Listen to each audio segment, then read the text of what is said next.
Transcription बंद कर, transcript बंद कर। अरे ट्रांसक्रिप्ट का कोई काम नहीं है, वहाँ जाके स्टॉप ट्रांसक्रिप्ट कर देने को।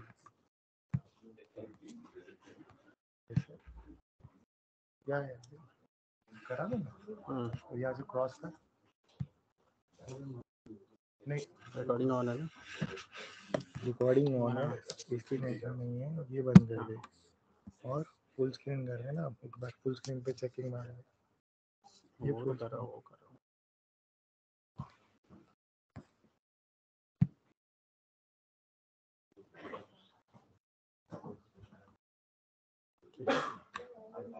नहीं आया अभी तक। देव को कॉल कर, इधर तो नहीं आ रहा, अभी तो नहीं आ रहा है, लैग कर रहा है तो मेरे मोबाइल में। उसको फ़ोन करके पूछ, उसको फ़ोन करके पूछ लाइट शो दिख रहा है या खाली स्लाइड्स दिख रहा है। यहाँ तो दिख रहा है, यहाँ दिखना अलग है, वहाँ दिखना अलग है ना। तुम्हें स्लाइड चेक करूँगा, यही कर रहे, लेकिन लैग हो रहा है ना शायद मेरा। That Twitter link that you have advertised on Microsoft Teams, it's not working. So do you have? Will you be showing It's it on? working. I joined it from that. So you joined it. Yeah. Can you give me? Can you show me the link? Go on Twitter. हाँ yes, Because that Yeah. नहीं दिख रहा ना, वही बोल रहा हूँ। तो विंडोज शेयर कर, सिर्फ विंडोज शेयर कर। Are you also showing it on YouTube? No, not correct. Okay, I'm in Twitter. 1 minute. Can you go again back? Go in comments. Okay. Yeah, I've shared it. Yeah. Window करना है ना। हाँ, whole window, tab नहीं। Windows, entire screen, entire screen. Does it work on the web also? Share और ये system अभी share करो तो दिखेगा, अभी चेक करने के लिए बोला, अभी दिखेगा। This one, right? Yeah, when you open it, Okay. It asked me to download Teams. yeah, you have to download app. That's why I download. You can use it in the browser even. No. It's Okay. I think it is a tab now. Yeah. But that's why it's showing download from Google Play. Then you can download. If it is on computer, then it is working. Okay. Then it is not a issue. Yeah. ये क्यों दिख रहा है? वही तो है, okay दिख तो रहा है बट फुल स्क्रीन नहीं है, वो कह रही है। दिख रहा है अभी। ये कर एंड डिस्प्ले सेटिंग नहीं करना, स्टॉप। नेक्स्ट स्लाइड का कंटेंट दिखा रहा है बगल में। अच्छा वो है ना, तो इसको डिस्प्ले सेटिंग करो, डुप्लीकेट करो, डुप्लीकेट स्लाइड अब कर। आप बताइए, डन आप सही है। डन ये लीव करो ना, इसको थोड़ी देर के लिए होल्ड करो। हाँ है कर रहे हैं, ये सर को देना है ना, थोड़ी देर होल्ड करेंगे तो चल जाएगा। आप लगा ही लीजिए, अभी स्टार्ट कर लेंगे 2 मिनट। हाँ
Hello everyone. Good morning. We are honored to have Professor Jayaraman. He is a senior fellow in the MS Swaminathan Research Foundation. And we are really honored to have him. And so he was trained as a theoretical physicist and got his PhD from University of Madras in 1984. And from 2008, he has been actively working on climate change, and he was a professor in the TISS. He basically started the Climate Change Center there. So let's welcome him with his talk. Yeah.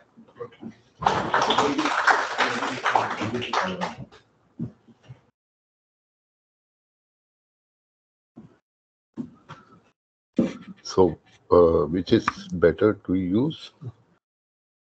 So that you can walk. Okay, you can put it here. Okay, just 1 second, 1 second. I had to remove my cigarette packet. Yeah.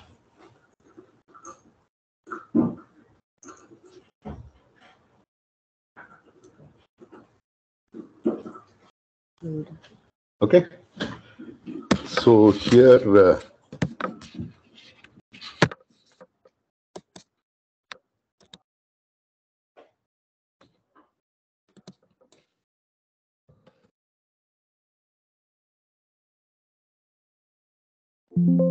oh, does this work? Or I just use the cursor? Is this on? Ah, okay. I was pressing it backward. That's okay. Good. Thank you very much for this invitation to speak here briefly. And my apologies to students for bugging you during vacation time. But I guess if you're PhD students, that's occupational hazard. So, what I would like to speak about is an assessment of what happened at COP27 and draw your attention to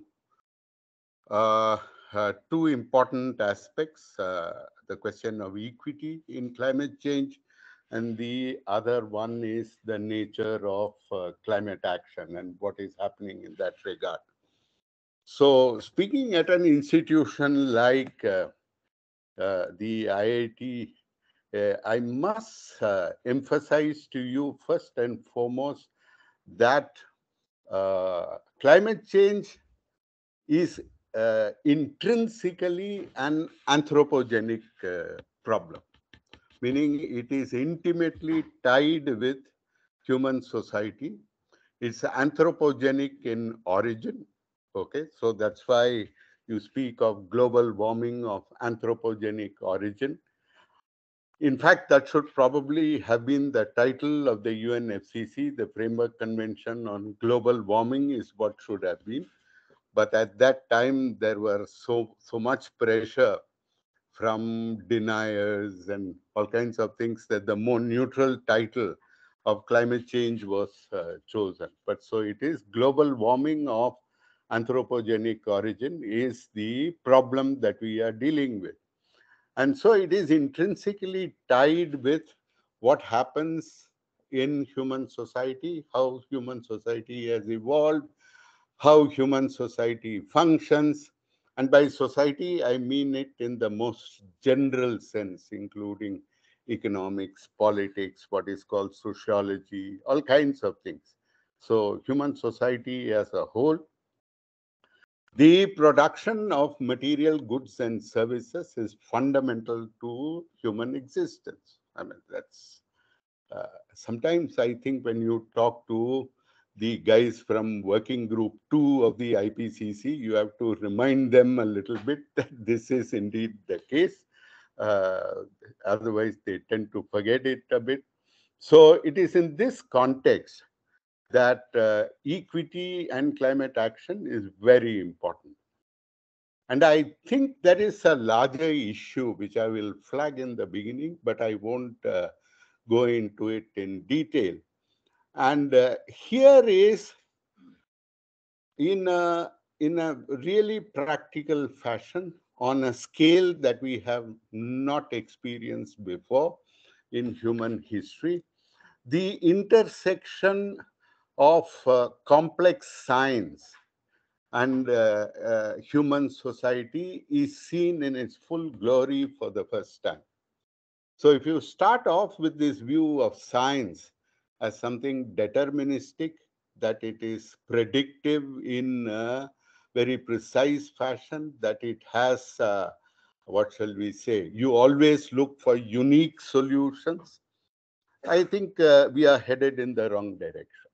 So from the point of view of philosophy of science, Well, not even such a big word. But generally, what do you think science does, and how should you approach what science tells you, and how should you use science to better the human condition? And in this case, perhaps the contradiction is extremely sharp, because that which brings us prosperity and well-being also seems to be undermining our long-term existence. And that's a very profound sort of contradiction at the heart of these issues we are talking about. So I think paying attention to these issues and thinking about how it is intersects with whatever kind of science you do, whether it is water or whether it is glaciology or agriculture or whatever, is, I think, a very important question. So I will not refer to these issues. Maybe if people are interested, we can go back to it at question time. But this, by way of introduction, I wanted to emphasize, which is why my own interest has been precisely at the intersection of science and values, issues like equity and so on, and so fairness, common but differentiated responsibilities. And these issues, how they interact with the science that we do, has been my particular focus of interest. So let me begin very quickly by talking about the context in which the Conference of Parties took place. COP stands for the Conference of Parties. It is annual. There is nothing sort of written in black and white that it need be annual. In the early days, in the first two COPs, indeed it was not annual. It is not essential that every session actually conclude in the same year. There has been at least one occasion when the conference of parties was carried over, but typically it's a conference that occurs once a year, and you have, and it is an enormous gathering. And I don't know if IIT Bombay or the groups here are registered as observers to the UNFCCC. I think they should be, and to the IPCC. This is something faculty could think about. And so it is, on the one hand, you think of it as a mela, so there's all kinds of things going on. There were 35,000 people who were registered, but the part that, so you get to hear a lot of things, people saying all kinds of things, which is perhaps in the fitness of things, considering the nature of the issues we are dealing with. But that also makes for a lot of noise, and sometimes it's very hard to figure out what the hell the signal is. But the part I will be talking about is just the official negotiations. And so let's get on with it. So it's particularly significant that the COP is held in a developing country. The Conference of Parties, the host country, holds the presidency. The president is usually the Minister for External Affairs or the Minister of Environment of the country concerned. And they are somewhat in the driver's seat. Of course, the decisions come by consensus. And that is a very important fundamental fact about the UNFCCC. It is very important to forge a consensus. This consensus, however, was difficult to achieve, and the competing interests, particularly of developed countries on the one hand and developing countries on the other, which is fundamental to the UNFCCC for various reasons historically and today. Managing this contestation is the hard part of the presidency. So it works to the good, as we will see in some very important respects. It also has problematic features, as some of which I'll point out. The important thing about COP27 was that it happened after COP26, namely that COP26, one heard a lot of rhetoric from Glasgow about how the world has no time and this is what we should be doing, etc., etc. But once the conflict in Europe broke out, and then the Ukraine business started putting pressure on developed countries themselves in terms of their energy supplies. So the question of energy security became not a third world problem, but landed at the doorstep of developed countries themselves. So food security became a problem. Even countries like Bangladesh are dependent to some extent on Ukraine. Energy security, it had a major impact. So when it bites the when it gets involved with food or it hurts your energy, then of course rhetoric sometimes has to give way to reality. So that's a very important part. The third is that the developed countries, in response to the energy crisis and this thing, they moved away from they held the rhetoric of decarbonization, but there was a significant ramping up of oil and gas by the developed countries. So my former student, Dr. Arvindan Nagarajan, has a blog. We have a blog on climate equity. We also have a website portal called climateequitymonitor.in. So at that blog, you will see some details of how this ramping up of oil and gas by the developed countries happened. So the United States, for instance, declared the biggest lease of oil and gas in its history right after COP26 in January. So then there was backsliding in various ways. The UK opened a coal mine. Germany started hesitating over the timeline of their phase out of or phase down, as the jargon goes, which you must have heard of. Oil and gas is nowhere on the agenda. Though compared to coal from developed countries, oil and gas are overwhelmingly the source of their emissions. So nevertheless, so after the high rhetoric of COP26, this backsliding was, of course, did not pass without comment and debate, and was severely challenged even by what you call civil society in these countries. And finally, a very important part of the context to COP27 was that there's really a mounting chorus in global public opinion demanding action on loss and damage. Now, in when the Paris Agreement was signed, the developed countries led by the United States were very careful to insert a clause in an article in the decision accompanying the Paris Agreement that talk of loss and damage does not imply any liability or compensation. So that's still not happened, but people certainly were very concerned that loss and damage is an issue that needs to be addressed. So that was really very important.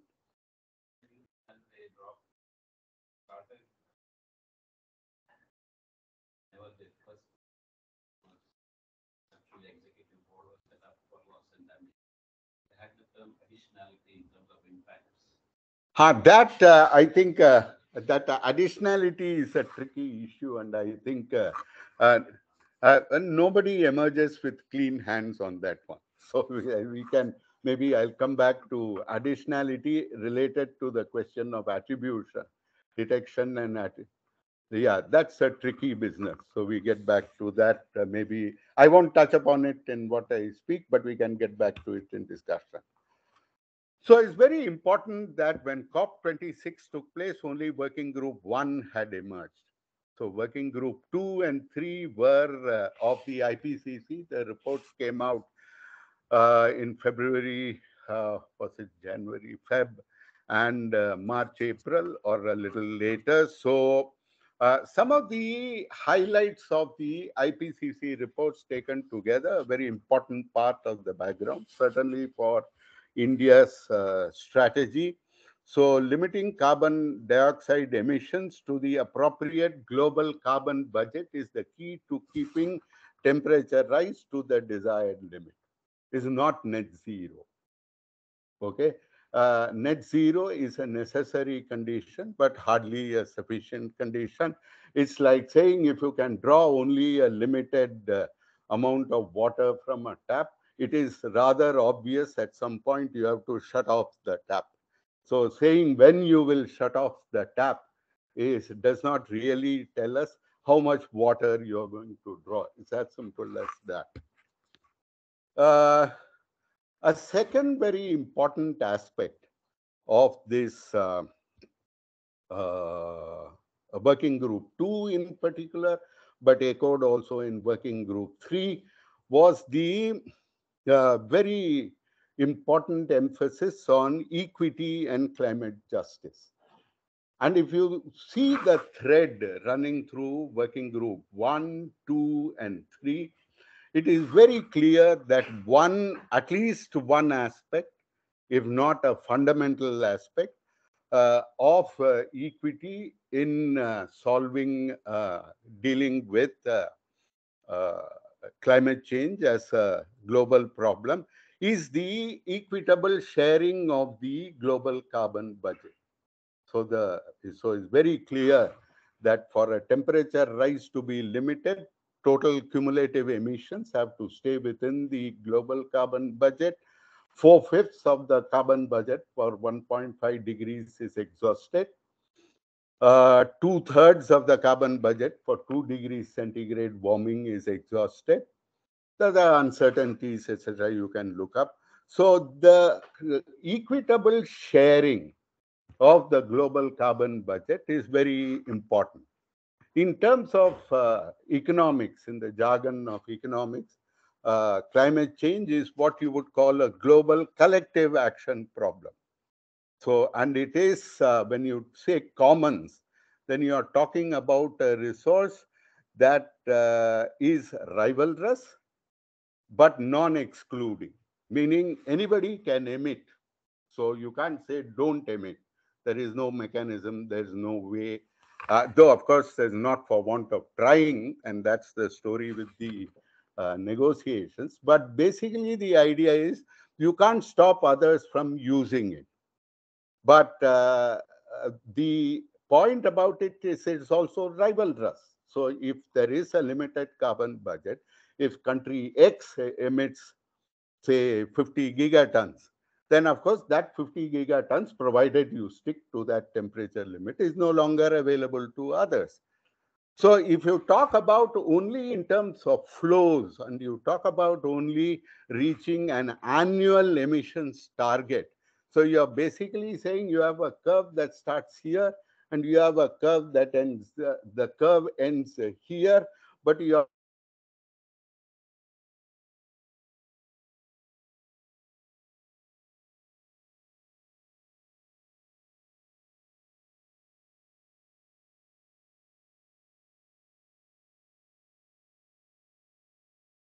is not just a scientific problem, it is very much a political issue that is at stake. The other, I think, very important outcome of working group 3 is the, I won't use the word admission, which is because it sounds a bit loaded, but frank acknowledgement that global mitigation pathways are not based on equity or the principle of common but differentiated responsibilities. This is a much larger problem, that IPCC results do not speak to the principles and values of the UNFCCC, which are the foundation of having some kind of cooperative solution to the problem of global warming. So this is something to reflect about. In subsequent work with my colleagues, Tejal Kanitkar and Akhil Maitri, we showed actually that we have shown that these pathways which are modeled, and it's a problem with the techniques that are used there, they perpetuate developed and developing country inequalities across most variables and indicators well into the future. So these are very inequitable, and this is an important realization. The third is the importance of public finance as a critical enabler for climate action, not private finance. So grants, not loans, and even if loans, they should be concessional. And it should be not what the lender wants seen done, and it should speak to what in developing countries you want seen done. And finally, and this is very important given the net zero over enthusiasm we see in this country, it emphasizes that reduction in vulnerability in the medium term, which in IPCC jargon is 2050, etc., has more to do with socio-economic development than the differences between emission scenarios. So development matters and is fundamental. So another very important aspect, and even I think it is worth the little time I will take explaining this, very important background to COP27 was India's submission of its long-term low-carbon development strategy. The formal name for it in the UNFCCC jargon is part of the Paris Agreement. All countries are supposed to do it. They are encouraged to do it, they should eventually do it. Is what is called a long-term low emissions development strategy, LTLEDS as it is known.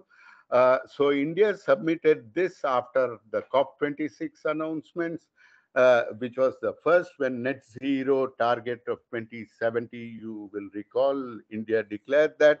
Then India submitted updated nationally determined contributions in August 2022, and this was submitted on November 14th in the towards the end of the COP27. So the LTS is a very important document, and I encourage those who have not seen it to please take a careful read through it.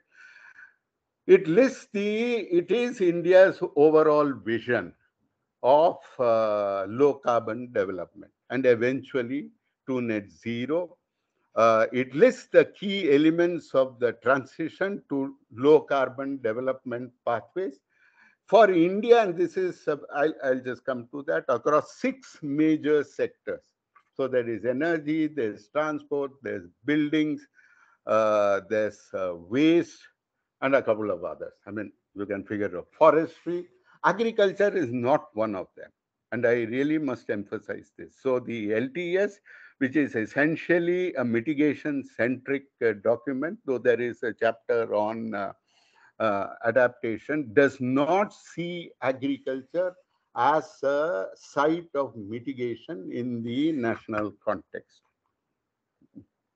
It's an ambitious and challenging agenda. Ethanol, hydrogen, everything is there, so you can look up the details. I won't, but there are some key policy messages which are very important. So one policy message, and this is a matter of some gratification for people like me, because we have been emphasizing this, the India has made it clear in the LTS that equity, international equity between countries should be achieved through access to a fair and equitable share of the remaining carbon budget in the first instance. Developed countries must be accountable for their carbon debt, namely the overdrawal of the carbon budget beyond what you might consider their fair share. There's some discussion possible about what fair share is, but they must compensate either physically through negative emissions, since so much is made of the potential of negative emissions. They must either do it through that, or they must monetize the carbon debt.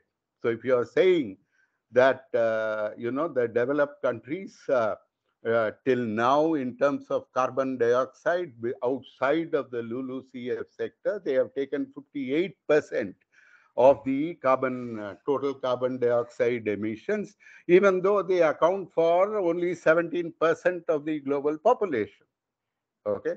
So now we are 17% of the global population. So now if you are telling us that you have to make do with something like 1/5 or 1/6, who knows what fraction of this total emissions, then it's not going to be something, you wave your hands and it happens. There's real money, there are real economic costs involved.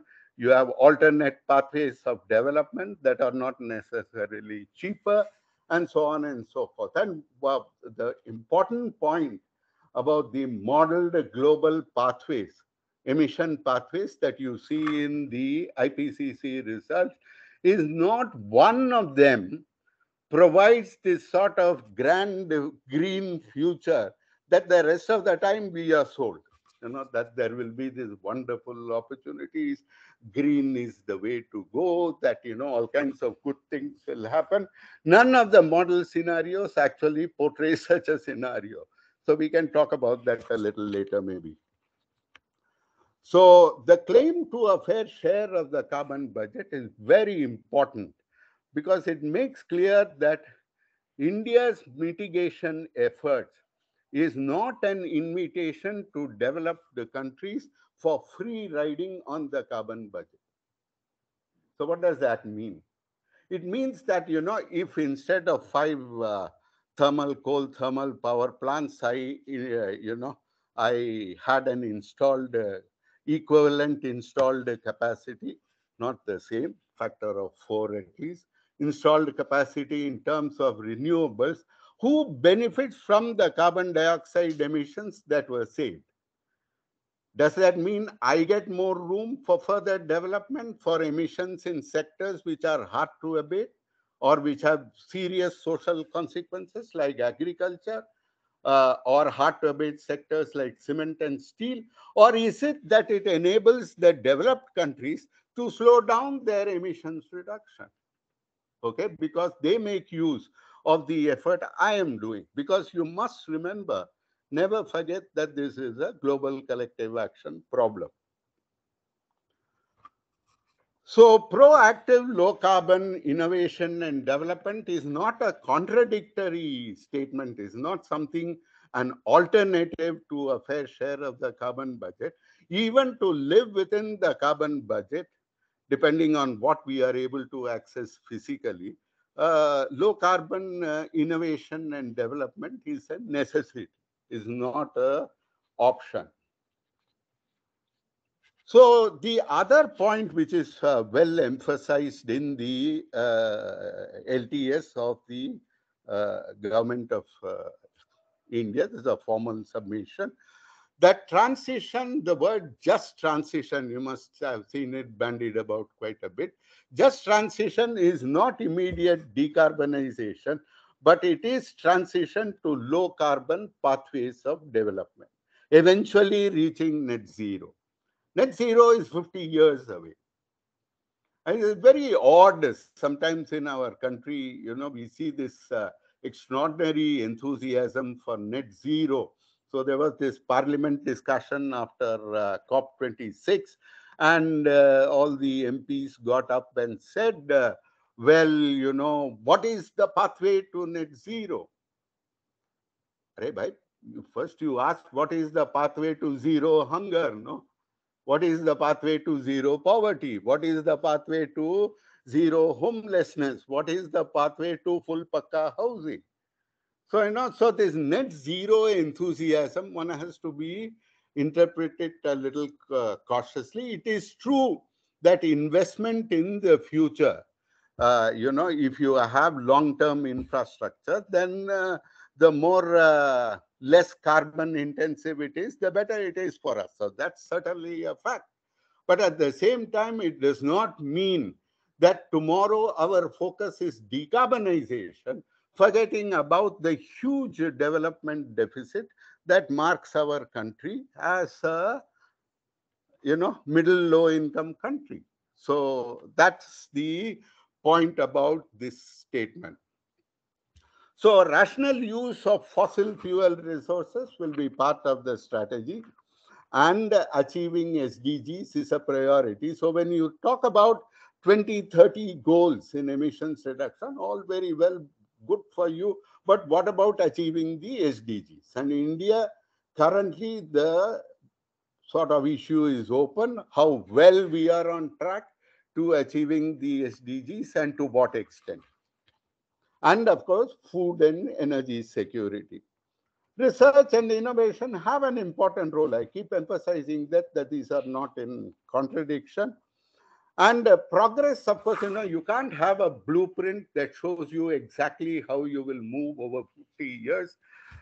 50 years ago was when I was leaving school. I just went and attended my class reunion, in Jamshedpur. So I grew up there. So, 50 years, the world is nothing like what it was when I was leaving school. So, 50 years, there's a lot of things which can happen. So you need a strategy that is flexible. It will depend on the development of technology. It will depend on the global economic configurations. It will depend on cooperation and with potential risks which are known risks. There are known unknowns. And of course, as Donald Rumsfeld famously said, there are unknown unknowns. So quite a...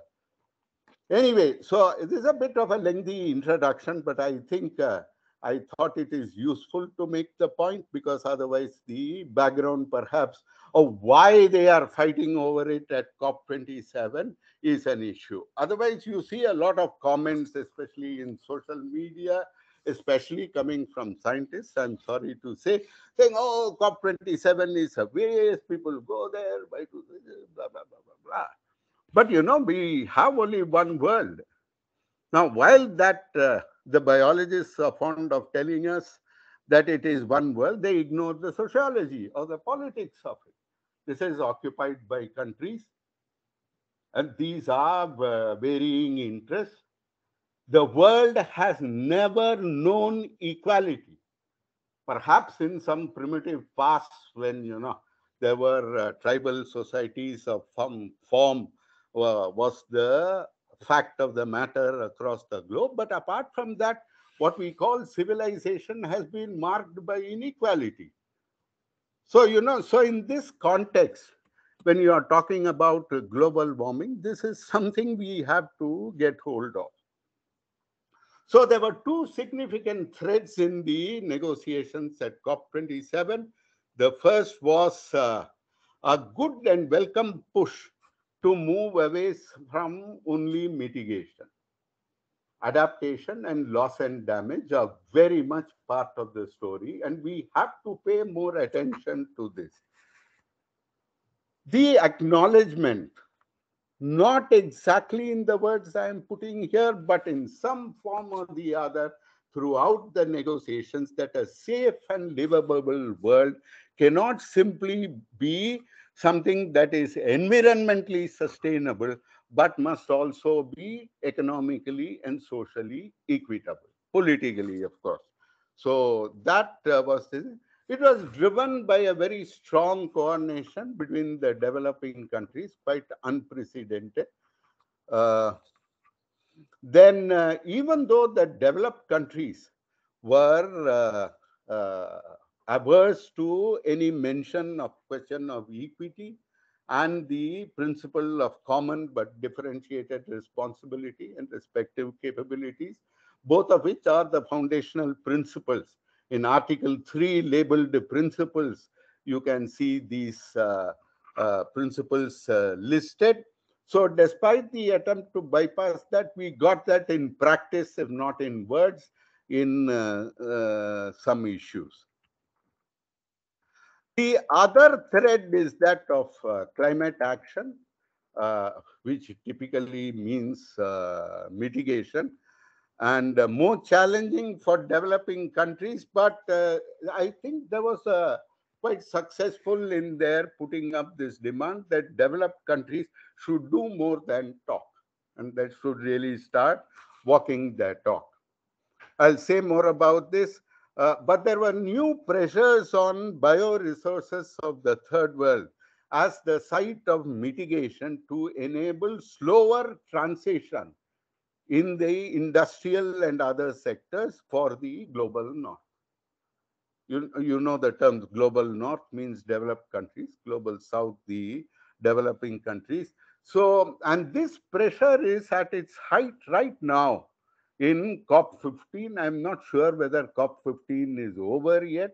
The COP15 of the Convention on Biodiversity, where this is very much an issue.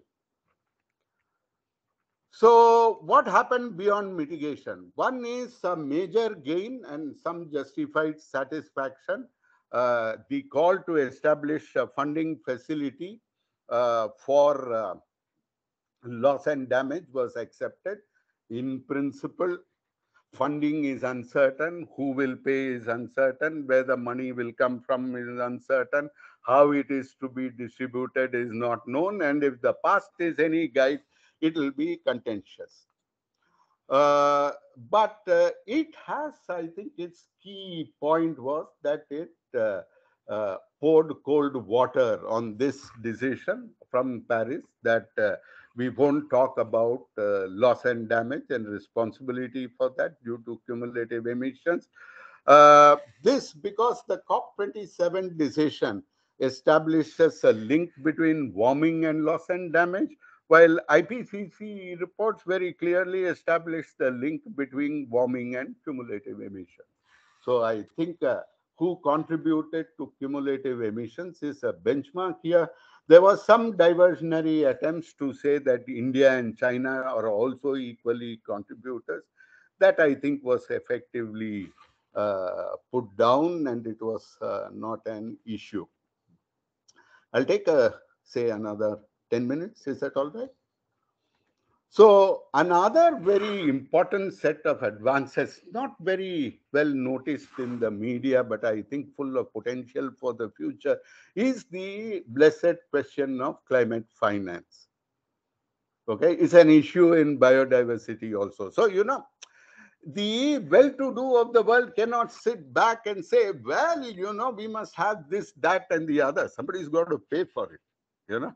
And, you know, as they say, money doesn't grow on trees, you know. So we are developing countries because we have competing interests. And if we really want to talk about it, push comes to shove. What is the origin of the inequalities that we see between countries in the world? Colonialism has got a lot to do with it. And quite remarkably, if you look carefully through Working Group 2, okay, this fact of the colonial past impinging on choices in the present and how they shape development trajectories is very much part of the story. So, you know, it is not common to sort of, you know, use the colonialism stick in the UNFCCC. But that is the moral foundation of the question of climate finance. So why do you think climate finance is justified? Why should developed countries, after all, pay for developing countries? Because A, you have a history of colonialism. B, you got a lead in industrialization for various reasons to which we also contributed. Thank you very much.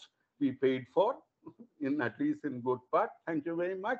And the third is, after that, you had always an unequal global economic and political order. So if you have veto power at the Security Council, I'm sorry to say you are responsible for the world.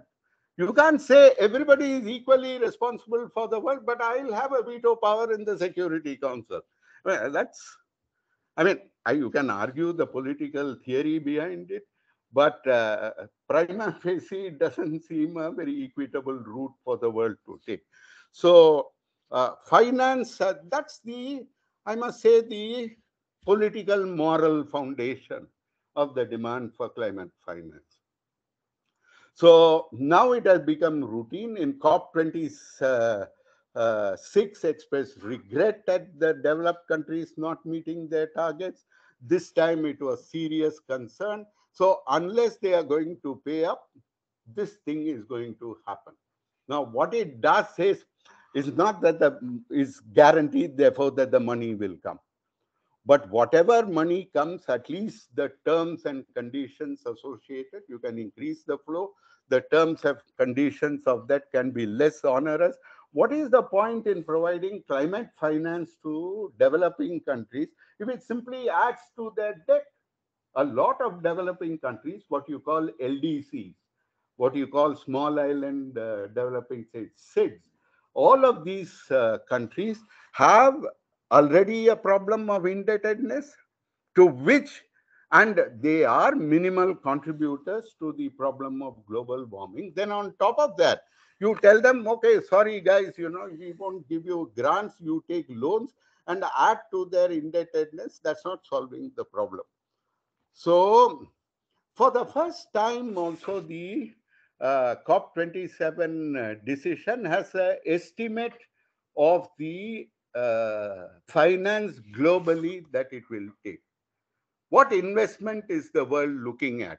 Now you say 4 trillion a year, I agree. That's kind of not a sum we can wrap our heads around immediately. But if you break it down by countries, regions, and you use GDP as a scale, etc., you'll get some idea of what this means. So this is probably an underestimate. This is probably estimated in a very inequitable way, but nevertheless, this is the first time we have a number on board. So there is a remarkable sentence in a decision, para 34 of the overall decision. So COP, what it does is it passes a set of what are called decisions. These are passed by consensus.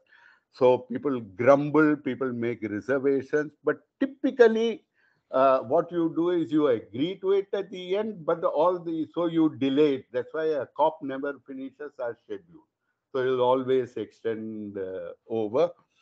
So this is a very important decision. It says accelerated financial support for developing countries from developed countries is critical to enhancing mitigation action.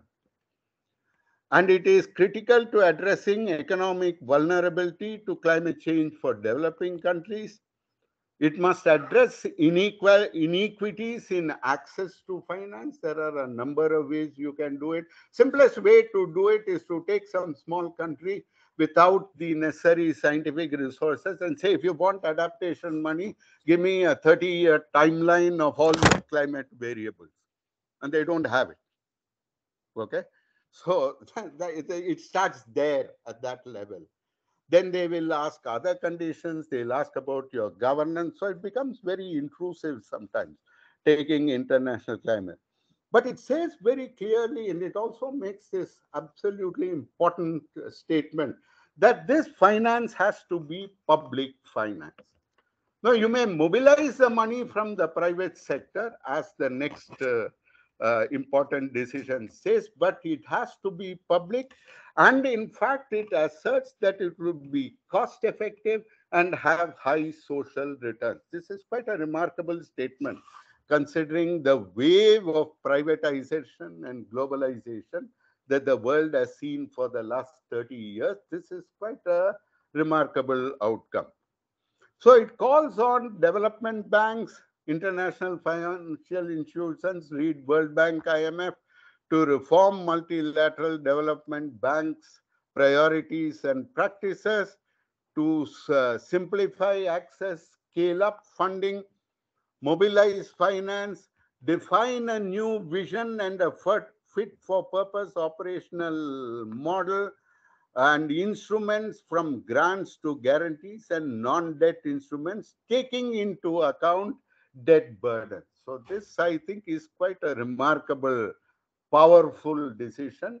It remains to carry it forward in international negotiations. But this is one of the payoffs that you get from having a COP in a developing country, with a developing country as the president. Anyway, but of course, there was a lot of pushback. There was a strong attempt to make the Glasgow Climate Pact sound something like the Paris Agreement. That, of course, they were politely seen off in that regard. And so there was this tamasha over nature-based solutions. Now it is even bigger at COP15, but it at least got qualified to consider as appropriate nature-based solutions or ecosystem-based approaches for mitigation and adaptation. Now, this political tension, this because it is political, is really visible in the SPM of Working Group 2. Go and read it for yourself and you will see this. On the one hand, you say, oh, ecosystems will be damaged, nothing can recover. 1.5 is an absolute tipping point, open to further scientific investigation. You say all that. But at the same time, you say nature will protect. That's a bit odd, no? So you can't have it both ways. You can't have readings that all the... See, the very first indicator of climate change on the global scale was species shift. You know, species started moving and you can detect this shift, and there is all kinds of nice now even novels and, all kinds of work being done on this. But if biomes can no longer exist in the locations where they are located currently in biogeographical terms, then what is the meaning of saying you'll have nature-based solutions? So unfortunately, the conservation agenda is overwhelming a more dynamic adaptation agenda that we need to put on board. And there is real confusion here. COP15, you'll hear more about that.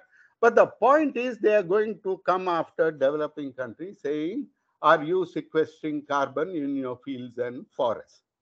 To which in private, it has not yet been said publicly, but it is said in India's third biennial update report submitted to the UNFCCC that our forests are not the dustbins of your carbon. Okay, and the very fact that there is any biodiversity, now at COP15, they are forced to acknowledge because you've lost your biodiversity. And if biodiversity is recovered, like in parts of the eastern US, etc., it is because industry, etc., has moved out of there in the global restructuring of manufacturing. Anyway, so there are unfortunately multiple references to conserve, protect, and restore without talking about sustainable use. Sustainable use is acknowledged in the United Nations Environmental Assembly resolution of March 2022, which I have referred to above. But in COP27, you don't see any references to it. In the context of water and adaptation in agriculture, this is really a very problematic statement. So water is for use, conserve, protect, and restore, and for what purpose? So this tension between the need to utilize resources in a sustainable way and that the cheap way to do it is conservation. Don't use it. Now, that's a no-brainer. Then we don't need a term called sustainable development. The whole point about sustainability is sustainable use. That's where the rub lies. We had something of quite a substantial discussion at COP27 on agriculture.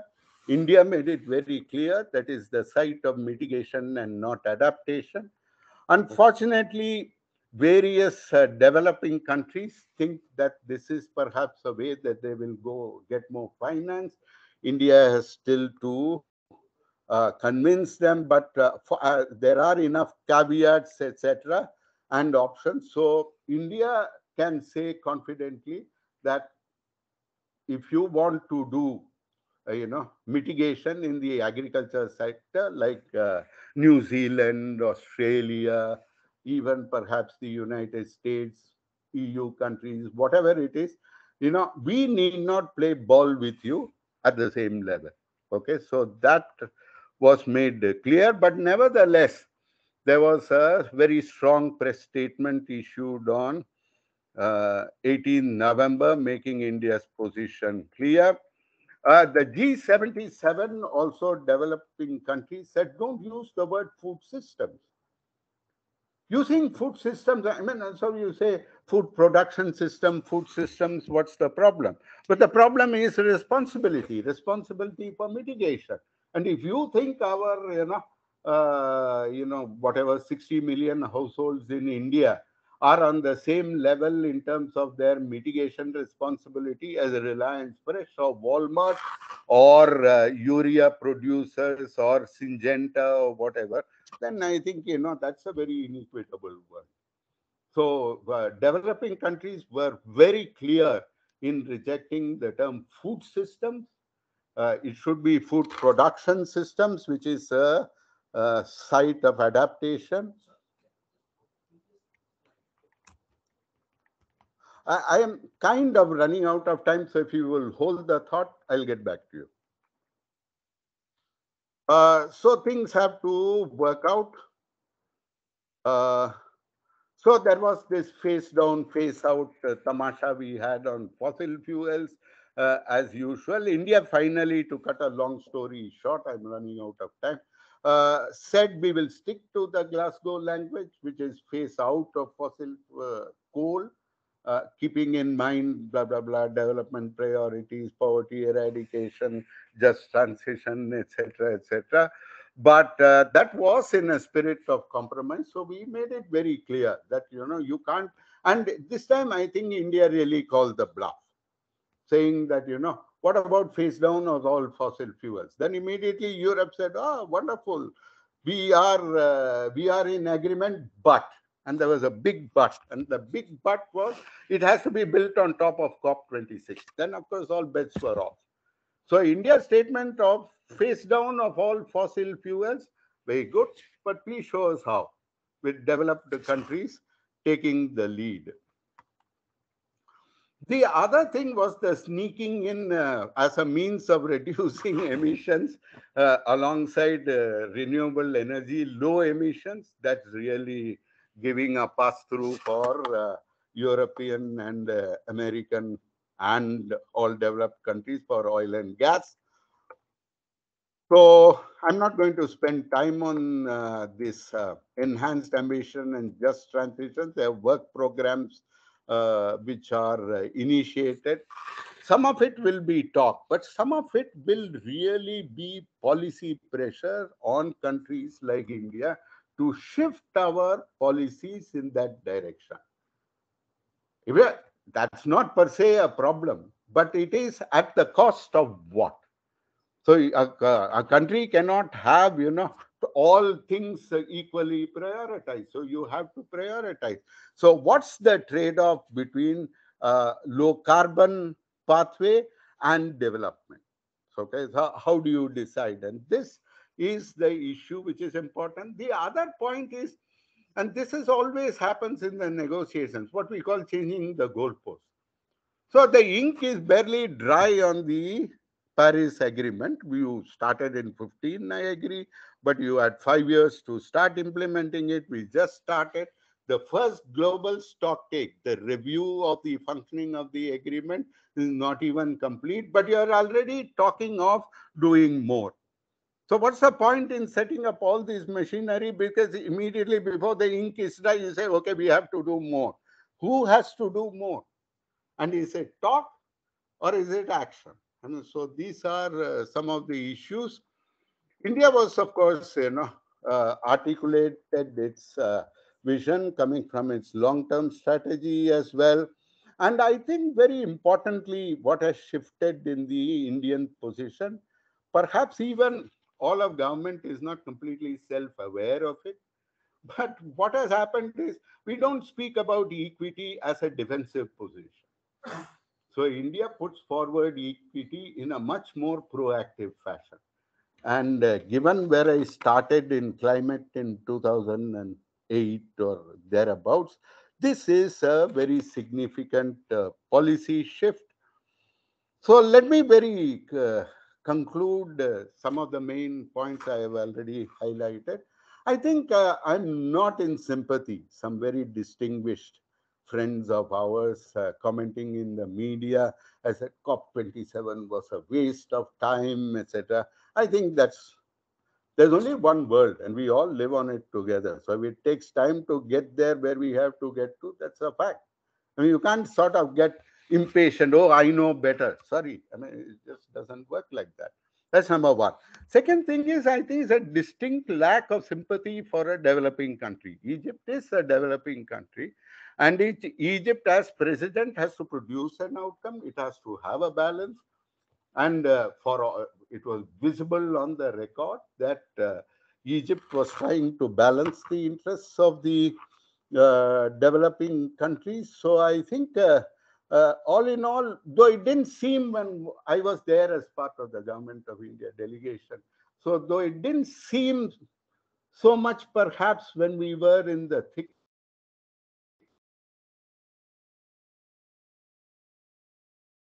of it, looking back,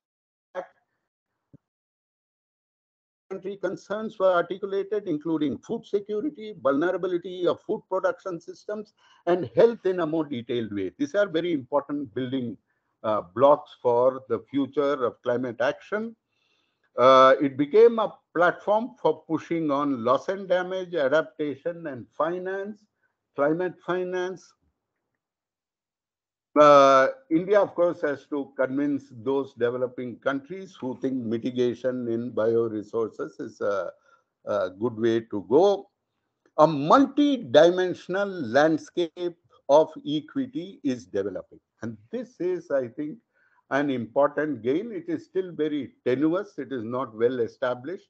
But this is something that we need to explore. And I would say that it's also us who work in this, perhaps in a technical or a more scientific aspect of the problem, must keep this in mind and see how we can have innovative solutions that it cannot be a foregone conclusion that the world will be either safe or inequitable. What kind of a world is that?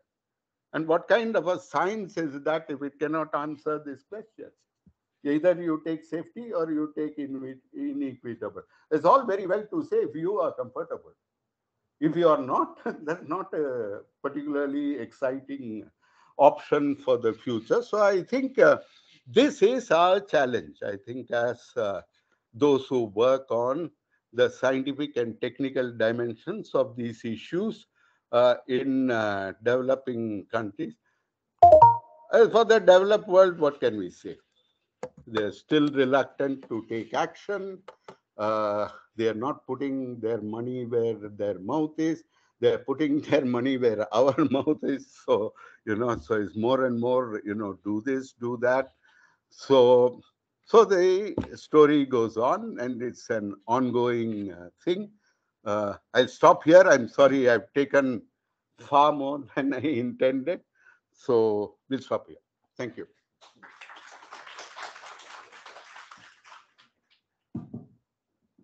Thank you very much, Professor Jayaraman, for this interesting talk. I guess it was very informative and really very informative. Thank you. So maybe we should, colleagues who had a question. Yeah, thanks for taking us so much beyond the headline news and the tweets and everything we've been following. But just on the last slide, I said, I think it's just referred, can you kind of safe or inequitable? Safe for whom and safety from what? Exactly. I completely agree. So, one my thing was I wanted to understand a bit more about the adaptation versus mitigation. Few slides back, you had just I could not understand what was being said. That was one thing. Maybe you just and then at some other comment on the earlier slide, but just 4 or 5 slides back, you had this farm system and the one before. Yes. One before farm system.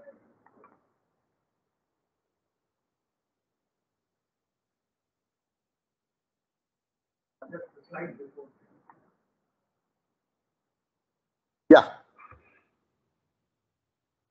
They're just trying to understand what is the position, who's pressing for what. No, I think, see, there has been a 5-year work program on this.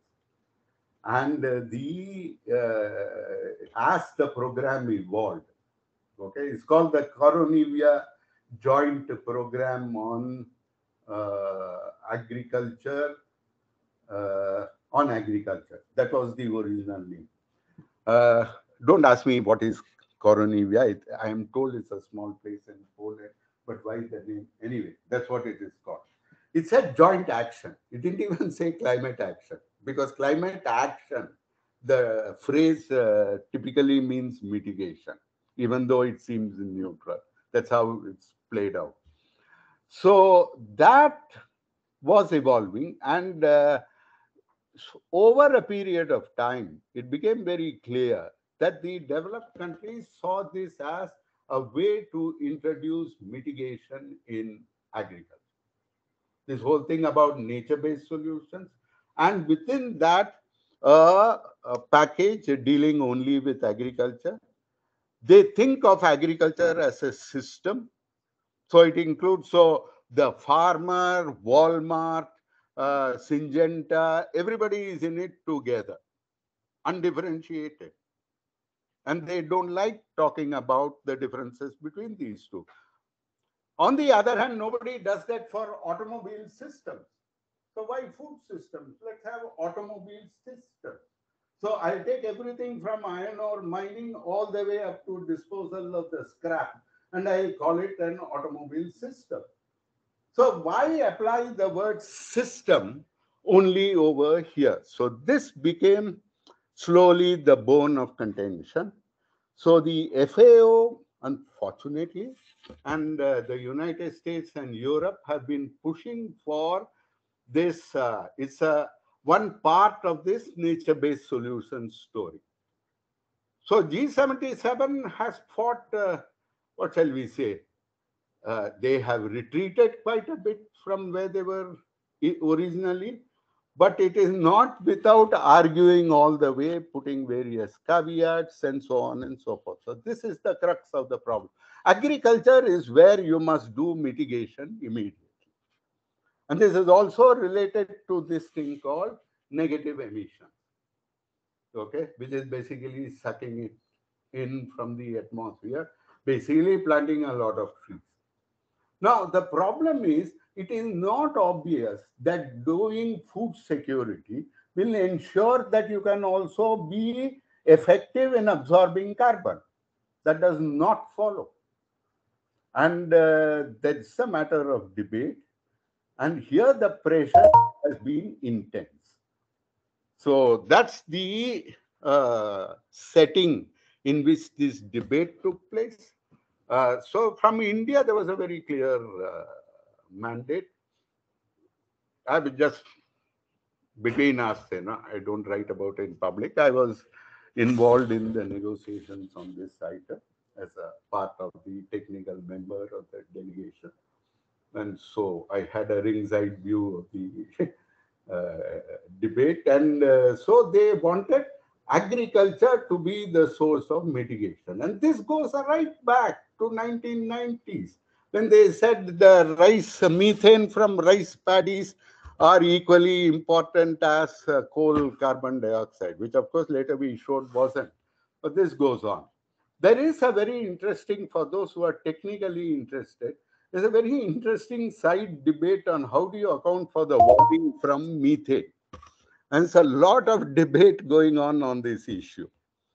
And this is very closely tied to this. So that's the setting in which this debate happened.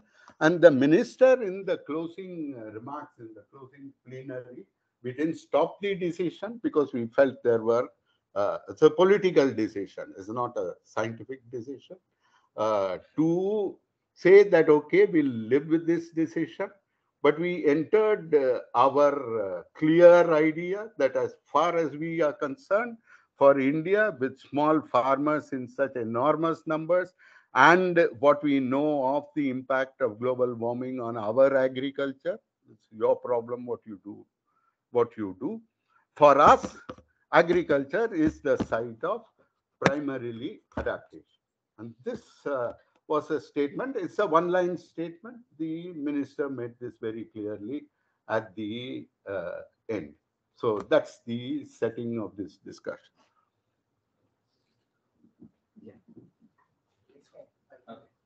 I just want to ask, like, we are talking about developed and developing countries, like in this COP27.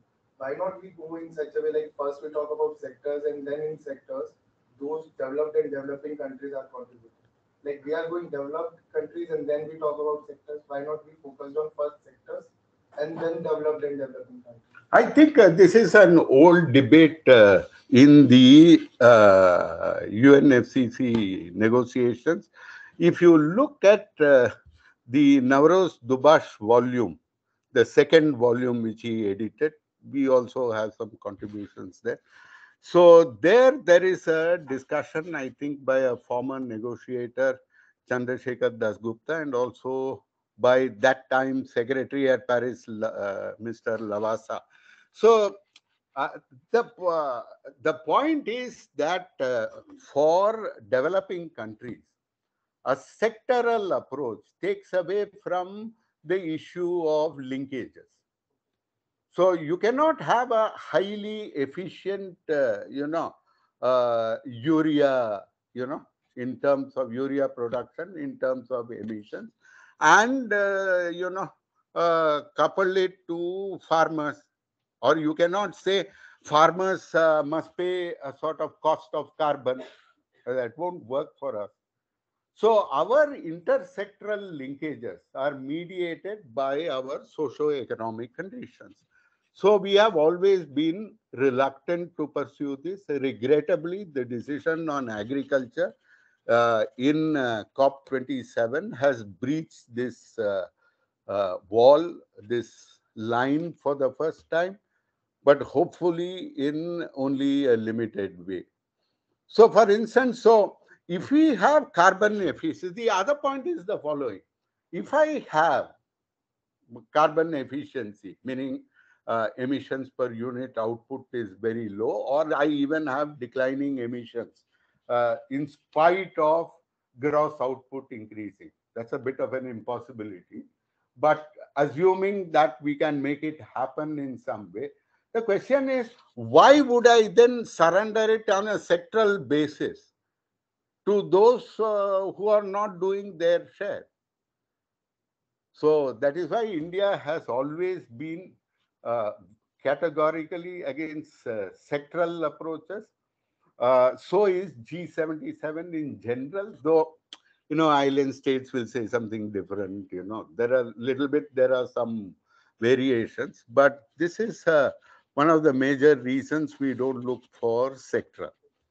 And I think one can make a tighter argument. This is more politically driven, political economy, if you wish. One can make a tighter argument, I think, by the right kind of analysis, that intra-sectoral linkages in developing economies do not allow for meaningful sectoral reductions, targets in mitigation. But I don't think people have done this exercise as much as it should. My colleague, Dr. Kanitkar, has some work on this, but I think there's a lot more exploration that is required. Yeah. I thought Raghu has been waiting. Sorry, my fault. Yes, please. Exactly. I completely agree with you. And they hide it under the carpet. And see, even in developed economies, when the Netherlands goes after the farmers took out 6,000 tractors in protest. Even in developed countries, agriculture is the easy one to beat with a stick. So there is also this culture thing which has happened, about organic food, about diets, the vegan phenomenon. So the new, vegan began as a sort of animal concern thing. I mean, it is fine, people want to go vegan their way. But now suddenly vegan seems to has acquired this climate halo around its head. That's very problematic. especially for a country like ours, where we have 4 kilograms per meat per capita per year. It makes no sense whatsoever. So that's the kind of issues that we have to deal with. So they can hit their farmers over a head with a stick. After all, it's their country, man. But it won't work for us, and we won't take it as a global solution.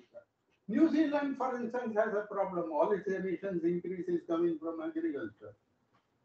So they can do what they want. That's the, I think, broadly India's position. Yes, Rahul? Sorry. I think we are running late for maybe getting old, but just briefly, I totally agree that India has to take this approach for the negotiation and stand your ground and demand things that allow us to develop, provide better life, etc. But beyond that, at the global level and at country level like us, there is kind of a mismatch between the language and the hard science and the soft science or whatever, the natural science, social science, whatever you want to call it. For example, the approach is emissions reduction, then we are smoothly calling it decarbonization. They are not exactly the same. Yes. So there is some framework we are working on which is entirely based on emissions reduction. Then we are calling net zero now. It's become a big thing, and there are a lot of reports saying corporations are just lying about these things. And there is no way to track which country is really on target because we are relying on technological promises that are just hallucinations like carbon capture and tax and so on. And then there is this part where, let's say you said methane from rice cultivation. So country like India also, like social scientists have to say, there are co-benefits, so we have to go with some of these for our own good. Like coal. India has to burn coal for another 20 years because it has no choice, but we pay a price for it. So we have to do things for our own sake as well. So how to match the negotiation part where you say, no, we have to burn coal, but then we shouldn't be burning anyway for our own sake. Well, I'm completely in agreement with you. And but my real world experience has been a little tough. So the first time I got into this business with my colleague Tejal and a couple of other friends was to say, okay, here's the carbon budget. So reasonably speaking, if others cut, and we did this 10 years ago. In the meantime, at about 40 gigatons per year, 400 gigatons of carbon dioxide went. Almost half equal to what we have remaining of 66% probability of sticking to 1.5 is another 400 gigatons from 2020. So between 2010 and 2019, we blew up another 400. But at that time, we did an exercise where we said, suppose you assume they can cut no more than 6%, no more than this, okay? Let's see how you can, what is the optimum? How much will India get? How much will developing countries get by way of carbon space? So we have an idea of what it is that we are faced with. But when there is no cooperative agreement, okay, on how do we go about it, then it becomes an issue about how I do. agree with all, but I'm saying within India, can there be a separate track saying let's do these things anyway while we negotiate this way? That I think in practice people are doing. And in fact, they are doing it for good and for bad. Like for instance, companies are worried about image. Okay, so the IT sector, they want a clean image. They are very sensitive to blowback. Pushback on ESG as they call it, ESG issues, governance, social, environmental issues. So what do they say? They say, yeah, we are going. So Infosys promised carbon neutral by something or the other.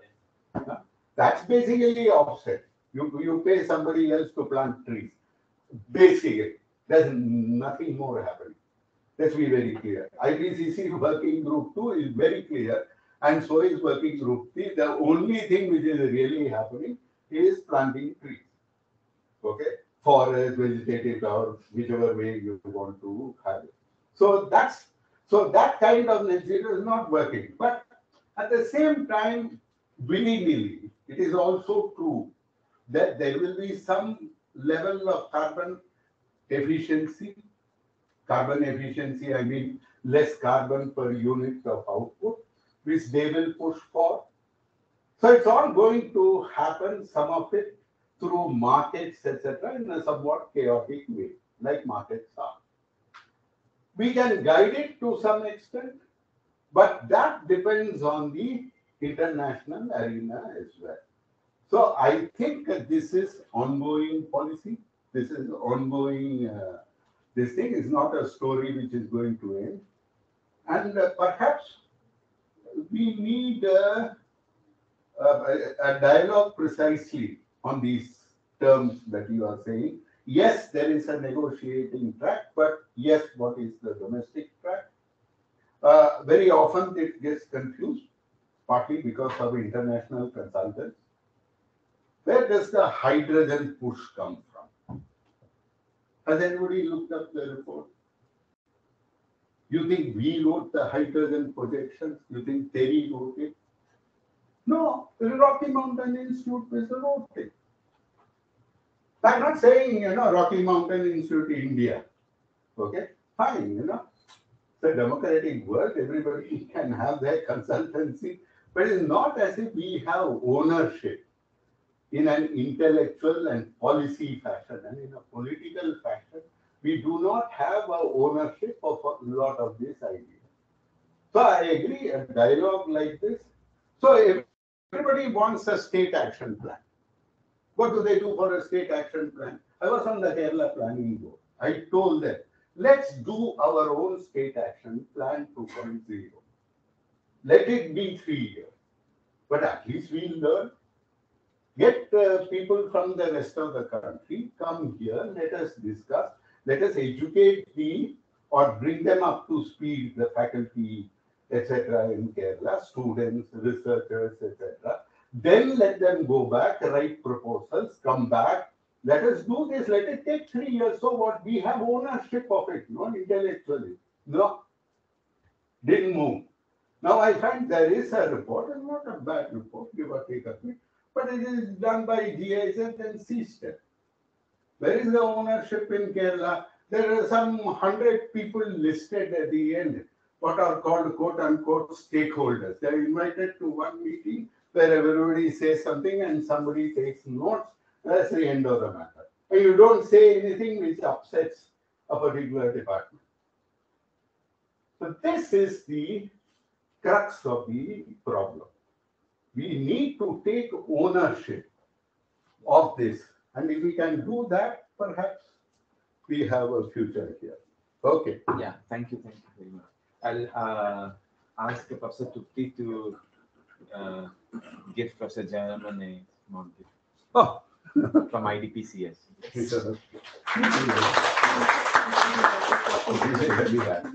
More than me. And now let's go for coffee. IITs and fish take some ownership. Let's find a substitute to these plastic bottles that are all. अरे plastic अलग मामला है वो भी नहीं कर, कुछ भी नहीं कर रहे. We have ownership of nothing. किसी भी नीचे से ऊपर माइक्रो से मैक्रो से कहीं. I have a question on the green pathway. When you're talking about green pathway and emission scenarios, they are